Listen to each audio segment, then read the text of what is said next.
নাটোরে জুলাই পুনর্জাগরণের অনুষ্ঠানমালার অংশ হিসেবে স্বাস্থ্যসেবা ক্যাম্প ও স্বেচ্ছায় কর্মসূচির শুভ উদ্বোধন করা হয়। আজ সোমবার বেলা 12টার দিকে নাটোরের আধুনিক সদর হাসপাতালে জুলাই পুনর্জাগরণের অনুষ্ঠানমালার অংশ হিসেবে সিভিল সার্জনের আয়োজনে স্বাস্থ্যসেবা ক্যাম্প স্বেচ্ছায় কর্মসূচির শুভ উদ্বোধন করা হয়।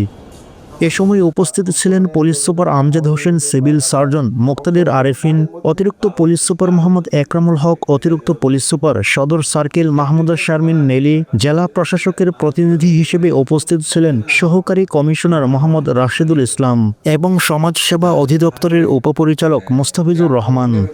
আমি নিশ্চিতভাবে জানি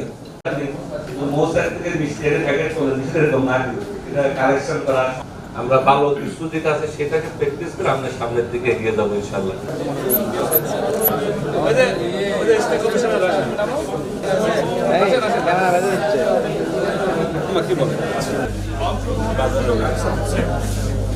আমি কোয়ান্টামে আমাদের এটা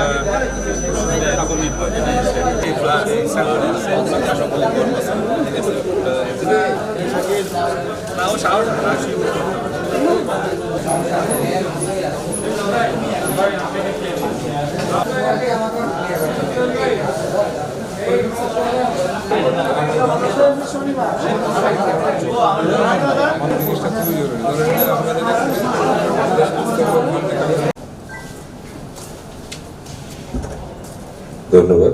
তো এই পর্যায়ে বক্তব্য রাখার জন্য আমি সভাপতি বক্তব্য রাখার জন্য আমি অনুরোধ করছি।